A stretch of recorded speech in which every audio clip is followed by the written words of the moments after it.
আসসালামু আলাইকুম। পবিত্র রমজানের শুভেচ্ছা নিয়ে ঢাকা বাংলাদেশ থেকে আমি মোহাম্মদ আল ফারুক।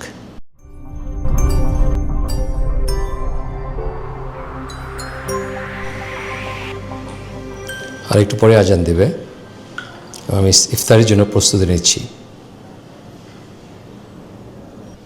আর কিছুক্ষণ পরে ইফতারের আজান দেবে এবং আমার ইফতার খুবই সাধারণ কিন্তু স্বাস্থ্যসম্মত। কলা, খেজুর, কিছু মাঠা আর এই ভেজানো চিরা, কিছু কিশমিশ দিয়ে খাবো। এ হলো আমার ইফতার এবং রাতে আর কোনো ডিনার করব না। আমাদের রোজার মাস, রোজা হলো সংযমের মাস। অথচ এই মাসে আমরা সবচেয়ে বেশি অসংযমী হয়ে যাই, সবচেয়ে বেশি অপচয় করি, সবচেয়ে বেশি খাই, যেটা আমাদের জন্যে অত্যন্ত স্বাস্থ্যকর এবং রোজার যে আসল উদ্দেশ্য সেটা কোনোভাবেই ফুলফিল হয় না। আপনার অনেকের ধারণা, কারণ ছোটোবেলা থেকে আমরা শুনে এসেছি যে রোজার মাসে খেলে অথবা জামা কাপড় কিনলে অথবা যা খরচ করি এর কোনো হিসাব দিতে হবে না আল্লাহর কাছে। তার মানে বাকি 11 মাস আপনি হিসাব দিতে প্রস্তুত? I don't think so. তো আপনার আল্লাহ যদি কারো হিসাব নেয় তাহলে তার ছাড়া পাওয়ার কোনো উপায় নাই। প্রতিটা দমে দমে আমরা অন্যায় করি, প্রতিদিন প্রতি মুহূর্তে আমরা অন্যায় করি, আল্লাহর অবাধ্য হই। আর সেখানে আল্লাহ যদি আমাদের হিসাব নেয় তার কোনো উত্তর দিতে পারবো আমরা? কখনোই না। কোনো মানুষ কিংবা জিন শুধু আল্লাহর উপাসনা করে 5 ওয়াক্ত নামাজ রোজা পড়ে ভালো মানুষ হয়ে অথবা আল্লাহর সব আদেশ নিষেধ মান্য করেও সে বেহেশতে যাবে না। আপনার 5 ওয়াক্ত নামাজ, হজ, জাকাত, দান, খয়রাত সবই করলেন, কিন্তু তারপর দেখা যাবে যে বেহেশতে যাওয়া হয়নি। কারণ বেহেশতে যাওয়াটা একমাত্র আল্লাহর অনুগ্রহের উপরে। আল্লাহ যদি আপনার উপরে সন্তুষ্ট থাকেন তাহলেই। কোনো ইবাদতের বিনিময়ে কেউ বেহেশতে যাবে না, এটা আমাদের বোঝা উচিত।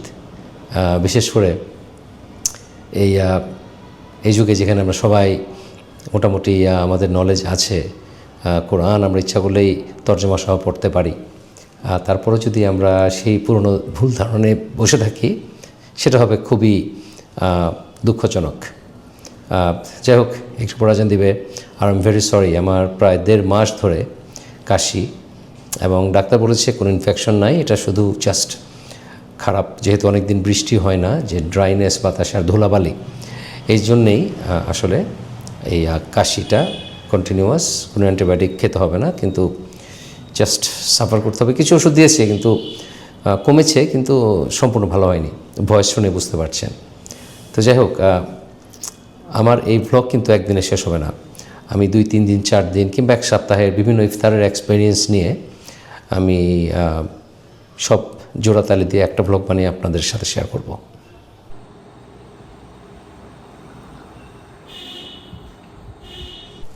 ইফতার শেষ, মাগরিবের নামাজ পড়া শেষ এবং এখন বেশ কিছুক্ষণ সময় আছে, কারণ অনেকে সাধারণত এই সময় ডিনার খায়, হেভি কোনো খাবার খায়, কিন্তু যেহেতু আমার সেই সমস্যা নাই, আমি ইফতারিতে যা খেয়েছি আলহামদুলিল্লাহ যথেষ্ট। এখন কাজে এই সময়টা আপনাদের সাথে একটু গল্প করা যায়। তো একটু আগে বলেছিলাম যে আল্লাহর সন্তুষ্টি বলেছিলাম যে আপনি নামাজ রোজা পড়লে, ইবাদত করলেই যে আল্লাহ সন্তুষ্ট হয়ে যাবেন এবং আপনি বেহেশতে গ্যারান্টিড, বেহেশতে টিকিট আপনার আছে, এই ধারণা করা ভুল। আল্লাহ যদি আপনাকে ক্ষমা না করেন তাহলে যতই নামাজ রোজা পড়ি, ইবাদত করি, কারণ সেগুলো তো কবুল হতে হবে, না হলে আমাদের সব কিছু ইউজলেস। কাজে আমাদের দোয়া করতে হবে সবসময়, হে আল্লাহ তুমি আমাদের ইবাদত কবুল করো তো এবং আমাদেরকে ক্ষমা করে দাও। তো এখন এই গল্প বলতে যে একটা মজার গল্প মনে পড়ে গেল। আমরা কয়েকদিন আগে থাইল্যান্ড থেকে ঘুরে আসলাম, সোহেল ভাই, মহসিন ভাই বড় ভাই। তো সেখানে তো আমরা অনেক আনন্দ করেছি, আপনারা দেখেছেন। কিন্তু ক্যামেরার পিছনে আমাদের অনেক গল্প হয় যেগুলো সবসময় শেয়ার করা হয় না। তো আজ তেমন একটা গল্প, যেটার মধ্যে আসলে গল্পের চাইতে জাস্ট মানুষের যে ফিলসফি, মানুষের যে ইনসাইট, মানুষের চিন্তাভাবনা একজন থেকে আরেকজন কত ডিফারেন্ট হতে পারে, সেটা আমি আসলে এটা শেয়ার করাটা মেইন কারণ।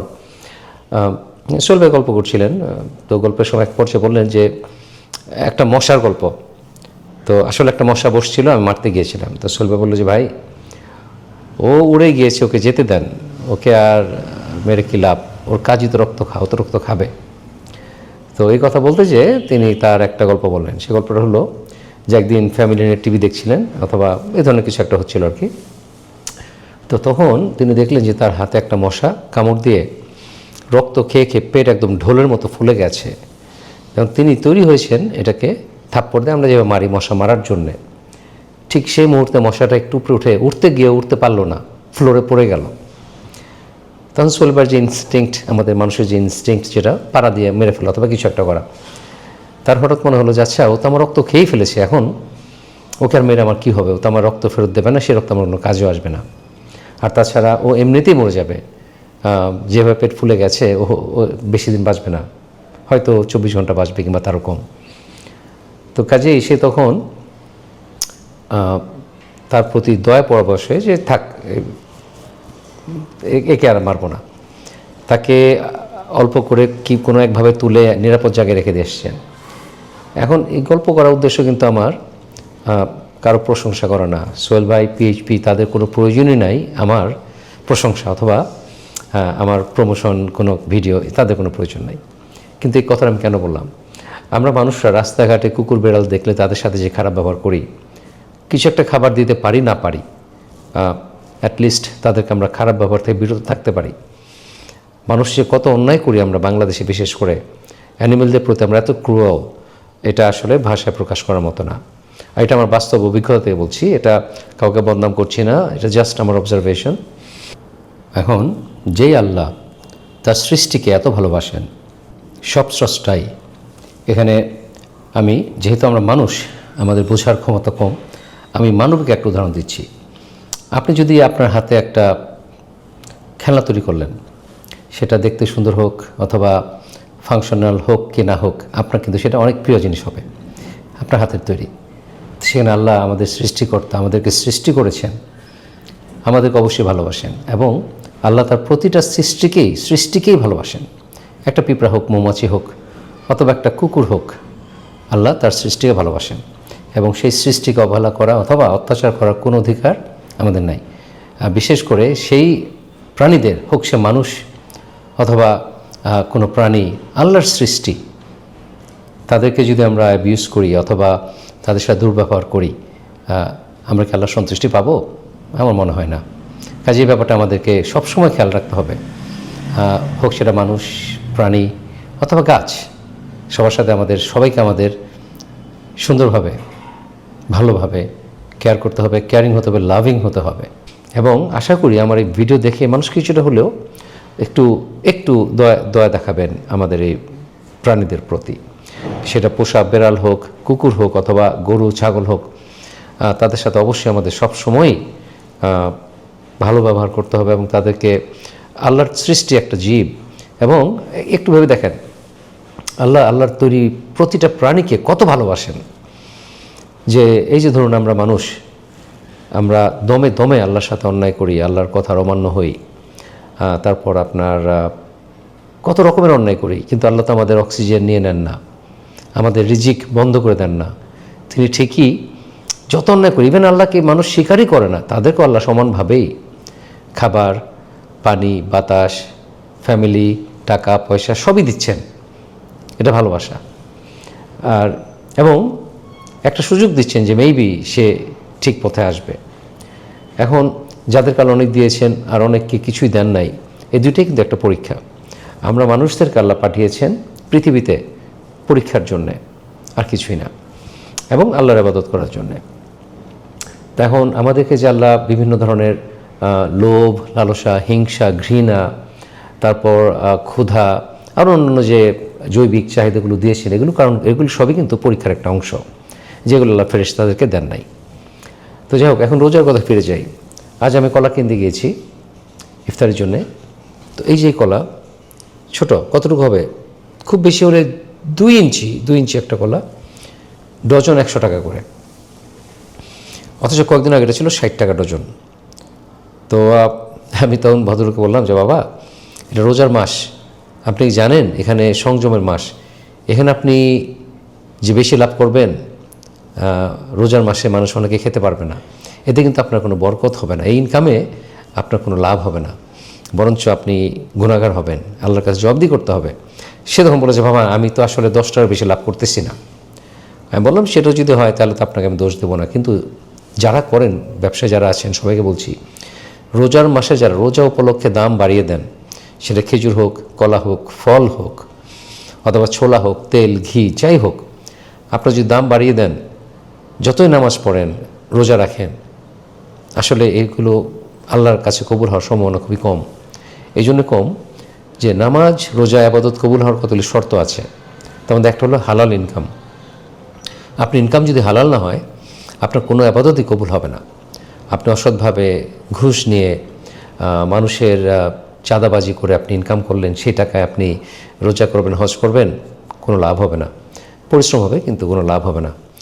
আর কাজেই আমাদের ব্যবসায়ী ভাইদেরকে বলছি, যতটুকু পারেন অল্প লাভে, অল্প মুনাফায়, যেটুকু না করলে আপনারা বেঁচে থাকবেন না, সে পরিমাণ মুনাফা অবশ্যই করবেন, কিন্তু নর্মালের চাইতে কম মুনাফা করুন, যেন যারা আছে গরিব, যারা অ্যাফোর্ড করতে পারে না, তারাও যেন একটু অ্যাফোর্ড করতে পারে।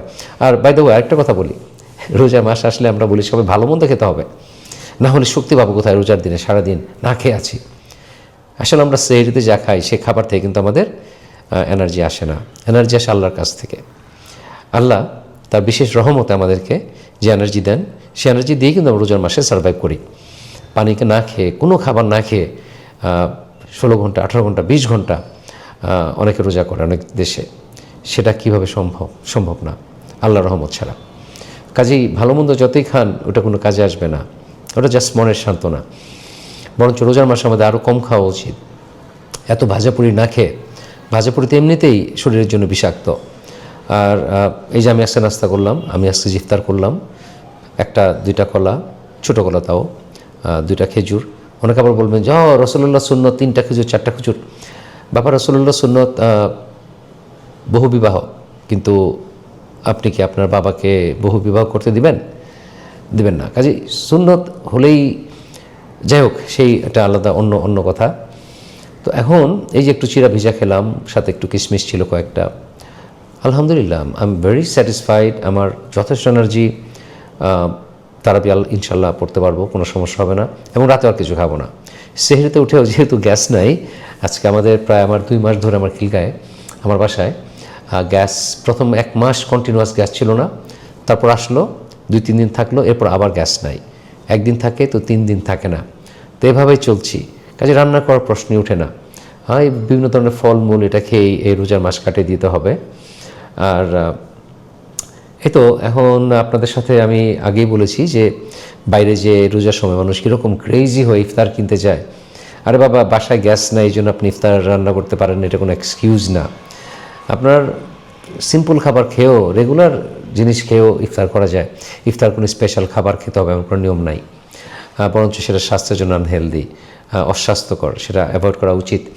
তো কালকে অথবা 2-1 দিনের মধ্যে বাইরে যাবার ইফতার, বাইরের যে আমাদের লোকাল এরিয়াতে যে ইফতারগুলো হয়, ইফতার বিক্রি হয়, সেগুলো আমি আপনাদেরকে দেখাবো। কারণ এটা খাই না খাই, দেখতে ভালো লাগে, এটা অস্বীকার করবো না। যাই হোক, ইনশাল্লাহ দেখা হবে নেক্সট টাইম, অথবা নেক্সট রোজায়।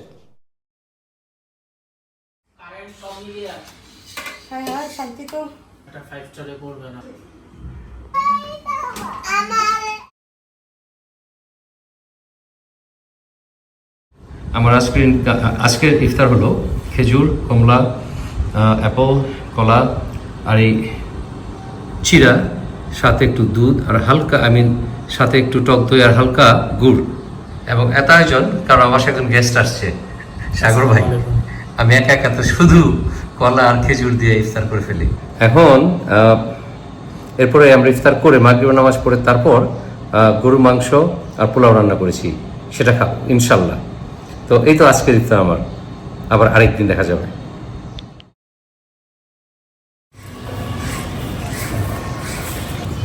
আমার জানা মতে পৃথিবীর যত গাছ আছে তাদের পাতা পড়ে শীতের আগে আগে, একমাত্র বাংলাদেশে দেখলাম শীতের পর গাছের পাতা পড়ে। But I could be wrong, আমার যতটুকু জানা সেটা বললাম।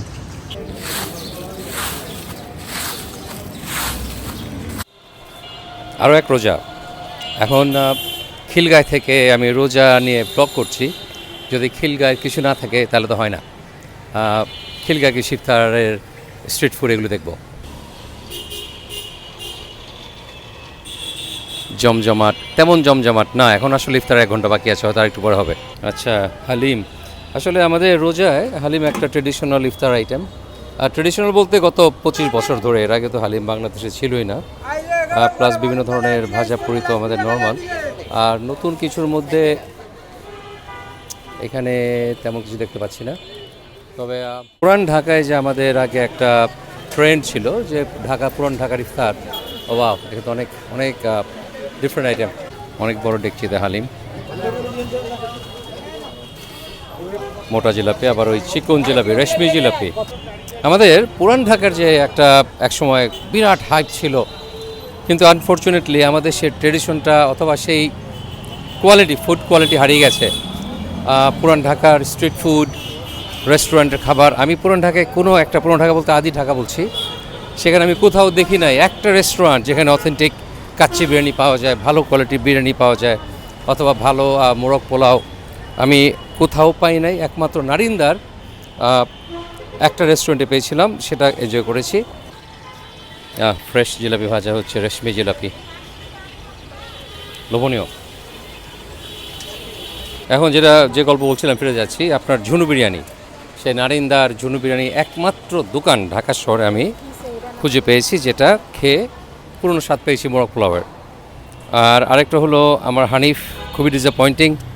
একসময় এটা এত পছন্দ করতাম, ঢাকায় এটা একমাত্র রেস্টুরেন্ট গত 2-3 বছর ধরে আমি এনজয় করেছি, কিন্তু এখন আনফর্চুনেটলি ওরা এক্সপ্যান্ড করেছে। আগে একটা রুম ছিল, এখন এক্সপ্যান্ড করেছে সাইড দিয়ে, প্লাস দোতলায় আরও রুম করেছে, কিন্তু সেই খাবারের কোয়ালিটি একেবারেই নাই।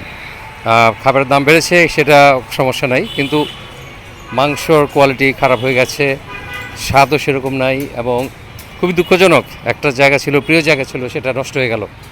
আজ আসলে তাই হয় আমাদের বাংলাদেশে, বেশিরভাগ দোকানের অথবা বিজনেসের কোয়ালিটি মেনটেন করা হয় না, মেনটেন করতে পারে না কোনো কারণে। এটা আমাদের কালচারাল ওয়ে। আমি পুরান ঢাকায় আদি ঢাকায় যতবার গিয়েছি গত 10 বছর, একবার আমি ভালো ইফতার পাই নাই। নামি দামি রেস্টুরেন্ট, সব জায়গায় জঘন্য অখাদ্য, এবং দুঃখজনক যে সবাই এগুলো কিনেই খুবই আগ্রহ নিয়ে খায় এবং খুবই সন্তুষ্ট এটা পেয়ে। আসলে আমাদের বাঙালিদের খাবারের স্বাদ, টেস্ট, মুখের যে রুচি সম্পূর্ণ বদলে গেছে। তারা এখন আর ভালো আর মন্দ ডিফারেন্স বুঝতে পারে না। নতুন সরকার এসছে, আলহামদুলিল্লাহ, অত্যন্ত খুশির খবর।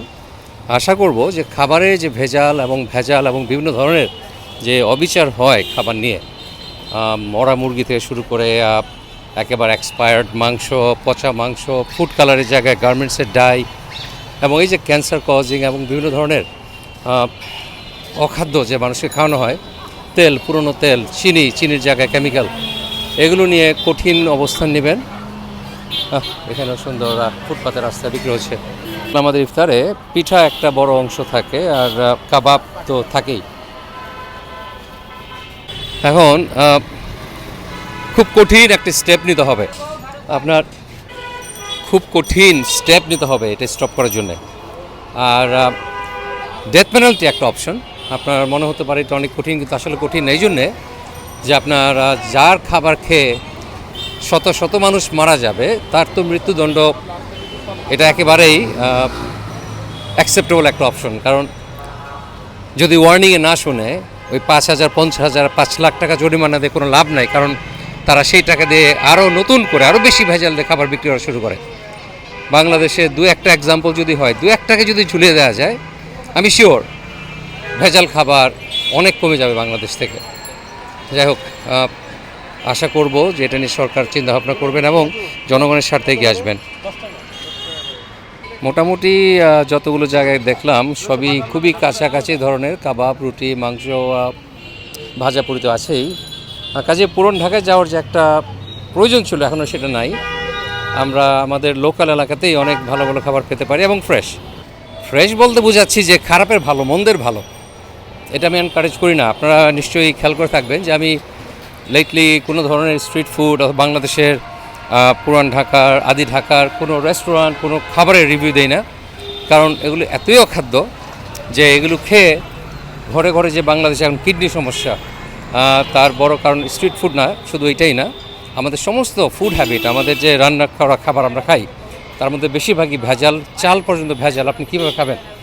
আর আমরা রোজার সময় একটু ভেবে দেখি, রোজার মাসে আমরা কেউ বাথরুমে লুকিয়ে লুকিয়ে এক ঢোক পানি খাই না, কারণ আল্লাহ সন্তুষ্ট হবে, কারণ রোজা তো রাখে আল্লাহকে খুশি করার জন্য। অথচ এই আমরাই মানুষ মেরে ফেলি ভেজাল খাবার দিয়ে, সমানে সুদ খাচ্ছি, কোনো সমস্যা নাই, সেটা হারাম না, কারণ এটা আমার প্রয়োজন। এবং আমি অনেকে দেখেছি তারা বলে যে তাহলে আমি চলবো কীভাবে? এটা লজ্জার কথা কি আছে? আমি চলবো কীভাবে? আমি যদি হারাম না খাই, যদি সুদ না খাই, যদি ঘোষ না খাই, আমার সংসার চলবে না, কাজে খেতে হবে, এটা তখন হালাল। তো আমরা এমন হিপোক্রেটিক একটা জাত, আমাদের এই আফসোস আমার শেষ নাই। আল্লাহ আমাদের সবাইকে হেদায়েত করুন।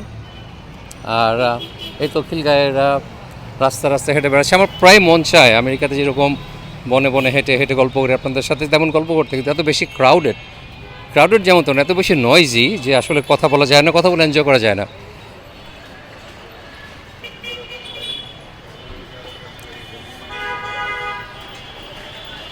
তালতলা ইফতারের এই জায়গাটা বেশ জমজমাট হয়, ইফতার বাজার।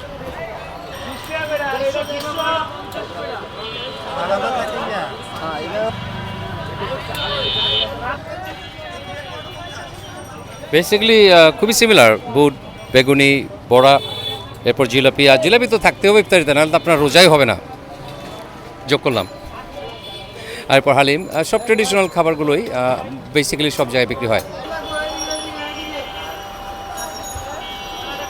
কিছু হলেই বাইরে খাওয়ার যে একটা ট্রেন্ড আমাদের দেশে তৈরি হয়েছে, এটা বন্ধ করতে হবে, অথবা আমাদের খাবারের কোয়ালিটি উন্নত করতে হবে, দুটোর একটা। না হলে আমাদের হোল নেশনের হেলথ অ্যাট রিস্ক। আমাদের দেশের প্রত্যেকটা মানুষের, ছোট বাচ্চাতে শুরু করে বড় সবার স্বাস্থ্য ডেঞ্জারে।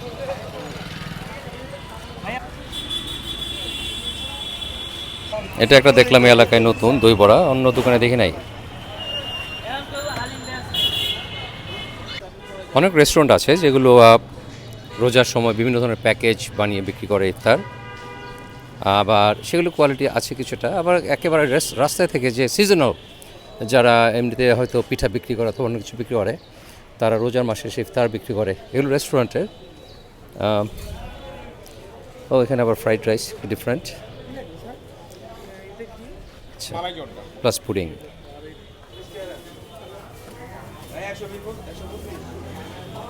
তো পাড়ার ভিতরে অলিতে গলিতে আপনি ফ্রেশ ইফতার পাবেন।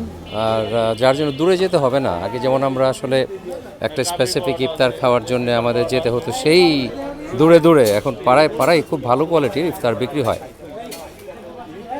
খুব ভালো করে বুঝিয়ে বলি, আমি যে বারবার বলছি ফ্রেশ কোয়ালিটি, তার মানে 2 নম্বরের মধ্যে আর কি, ভেজালের মধ্যে ভালো, মিনিং মন্দের ভালো। আপনার পুরান ঢাকায় আপনি যাবেন, ট্রাফিক জ্যাম ট্যাম সব পার হয়ে, আমরা আগে যেভাবে যেতাম সেই দেখা গেল যে ইফতার পার হয়ে যাচ্ছে কিন্তু বাসায় পৌঁছে না এখনও। তো সেটাও হয়েছে। যাই হোক, এখন ওই ফ্যান্সি ইফতারগুলো এখানেও পাওয়া যায়, হয়তো পোলার বাপে খায় পাওয়া যায় না, যেটা সেটা খাদ্য কিছু না, অখাদ্য। যাই হোক, তারপর অনেক এনজয় করে।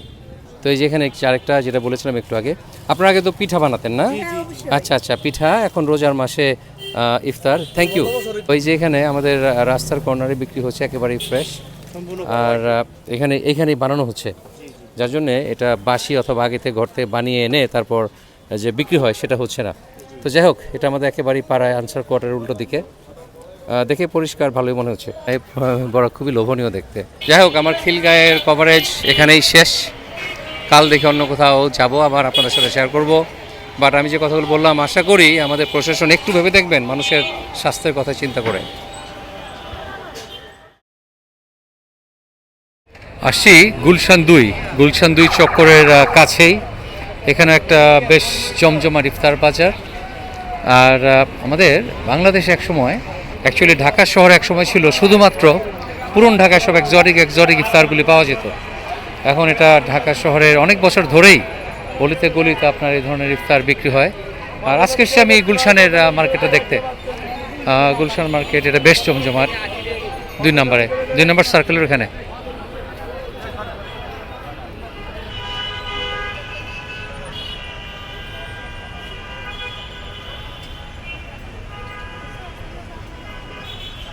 এখানে একটা জিনিস দেখতে পাচ্ছি যে ফ্রি ইফতার সবার জন্যে বিভিন্ন অর্গানাইজেশন এটা করে থাকে রোজার মাসে ইফতারের আগে আগে।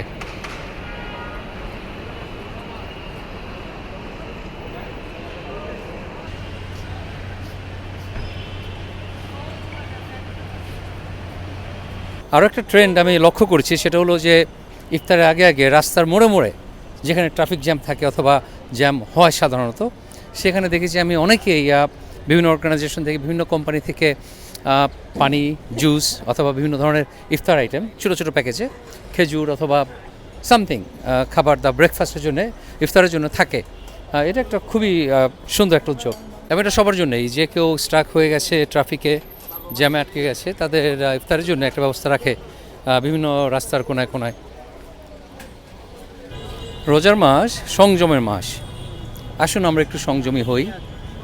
যারা ব্যবসায়ী ভাইয়েরা আছেন তাদেরকে বলছি যে আপনারা ইচ্ছে মতো দাম বাড়াবেন না, প্রফিট তো অবশ্যই করবেন, কিন্তু প্রফিট একটু কম করুন, রমজান মাসে আপনাদের বরকত বেশি হবে। আর আরও বড় কথা হলো যারা ভোক্তা তাদেরকে একটু কেয়ারফুল হতে হবে। আমরা যদি নিজেরাই সেই পাগলের মতো খাবার দাবারের জন্য ব্যস্ত না হয়ে যায়, তাহলে কিন্তু মার্কেটে যারা এইভাবে বেশি বেশি দামে বেচাকিনি করে তাদের সেই অপরচুনিটি থাকবে না। তো কাজেই আমাদের দুই পক্ষকেই সংযমী হতে হবে এবং রোজার যে মাহাত্ম্য, যে সম্মান, সেটা আমাদেরকে সঠিকভাবে প্রদর্শন করতে হবে। যাই হোক, ইফতারের সময় হয়ে গেছে, কোথাও যে একটু পানি কিছু একটা খেয়ে ইফতার করব, তারপর বাসায় যে ভাত খাবো ইনশাল্লাহ।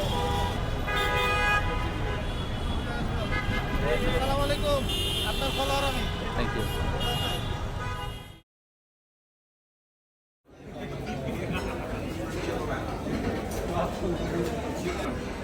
আমাদের বাসা ভুল দেখা উচিত।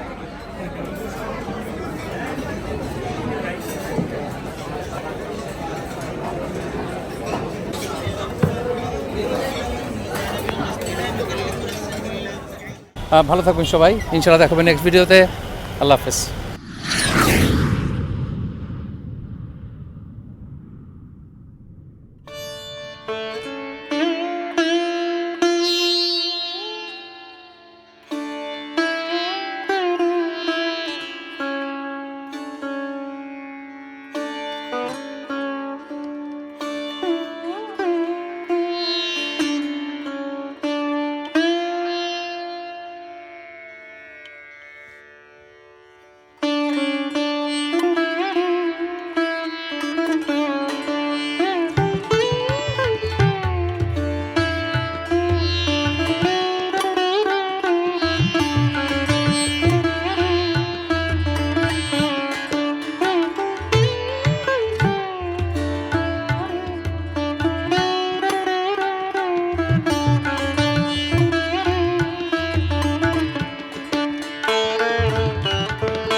আমার ফার্স্ট টাইম একা একা একটা আস্ত মুরগি রোস্ট রান্না করলাম। কোনো মেহমান টেমন না, আমি একাই খাবো। দেখে তো মনে হচ্ছে লোভনীয় হয়েছে, বাকিটা আল্লাহ ভরসা।